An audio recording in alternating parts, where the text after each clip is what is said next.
To people outside of where you're from is a good way to do that. It's great. And you find out that we all have similar stories when it comes to finance. Yeah, so it's quite an interesting one. Hello and welcome to the Financial Bunny TV. My name is Nicolette Mashile, also known as the Financial Bunny. And you can all see I've got the absolute pleasure of sitting with a thespian. It is Idris Alba. Thank you very much for joining me. No, thank you for having me, Nicolette. It's great to be here. Yeah, we are at the USAfricaLeadersSummit, and we're talking obviously about, really creating a partnership between the USA and Africa. And I think one of those is finding a way to create financial inclusion on the African continent. Take me back to a couple of years ago when you were still young. When you were still young, what money rules or teachings were you getting from home? My mom, I'm an only child. My mom and dad were really about making sure you save. Make sure you save your money, save your money. Of course, as an only child, I didn't save my money. I had it, I spent it. Yes. I had it, I spent it. Yes. But I realized, when you are an only child, and my parents came from very, very little, saving your money and being able to be independent was a big deal.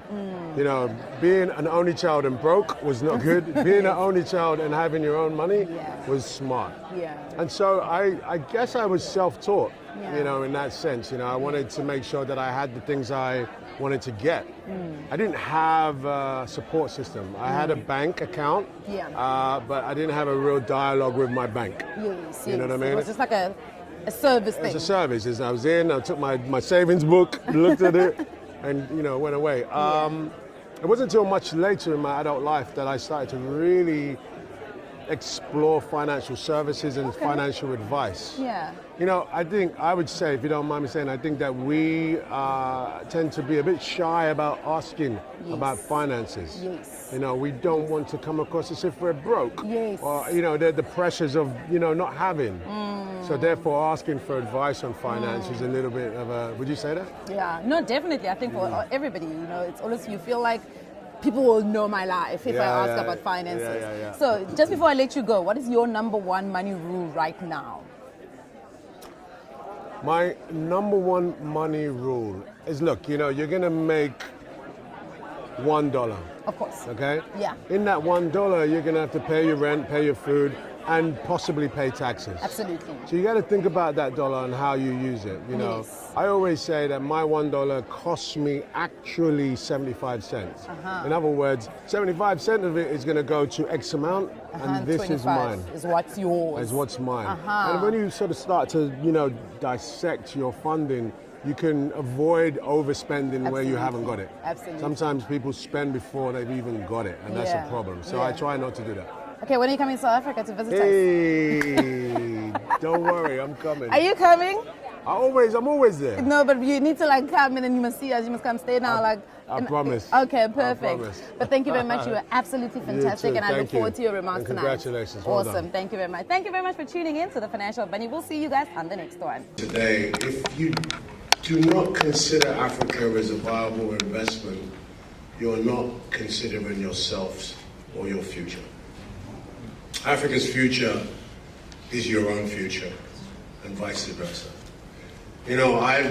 As an actor, I guess, my skill set, my superhero, is my voice and my voice box and the bandwidth that I'm allowed to use it. I was born and raised in East London. I'm very proud of that. My parents come from Sierra Leone and Ghana. Yes. Howdy, buddy. Any Ghanaians here? Yes, sir. I grew up knowing my culture, understanding my culture. But I also grew up in London, where being African was something to be ashamed of. They made me feel small. They took the joy out of my dark skin. They, made me want to pretend to be West Indian, in fact. So when I grew up and I got to a place where suddenly my dark skin was being applauded and shined and loved and shared and admired, I realized that I can only give all of that to Africa, to where my parents came from. My parents left their villages to go to the big city to create dreams for themselves. But one day they hope to go back to the village. They didn't go back to the village. They stayed. They stayed in England. I managed to go back to their village. I'm still going back to the village. I'm carrying the dreams they took to London. I'm taking them to our village. And basically, my parents invested their dreams in me as a youth. So that is essentially the metaphor of what we are doing when we consider Africa's investment, when we consider investing in innovation. We've just seen from the most incredible panelists today that how innovators are not just thinking about money. They're thinking about social structures, social help. They're trying different things to help each other, okay? Farming is not sexy, okay? But it is necessary. We all eat from farmers. Yes. And farming needs innovation. Healthcare is not sexy.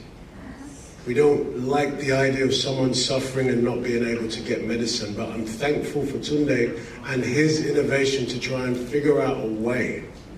And that's something that we all have to remind ourselves that is the absolute opportunity with Africa. We do not need aid anymore. We need innovation. Yes. We need partnership. When you look at this incredible board of sponsorships, that is what partnership in Africa looks like. And that's what it should look like for the future. I'm talking from the heart. I should have prepared a speech. But when it comes to Africa, you know, it is my heart, so I can speak about it all day. My film industry in Africa creates $5 billion a year. Okay, that's incredible. Wow. But yet it's still underserved. And the reason why it's important for us to serve the film industry is because it is a window into Africa. It is also a mirror of ourselves, okay? So that's why it's important that if we want to change the narrative, we spend a little money in our media, our films, our narrative, our storytellers, our creators. Because that is the way we change the narrative. Every other developed nation in the world has used film and television, books, media, and magazines to change their narrative. Not just to the world, but inwardly. So it's important that we grasp onto that notion as well. I just want to again thank the sponsors for tonight. Thank you all.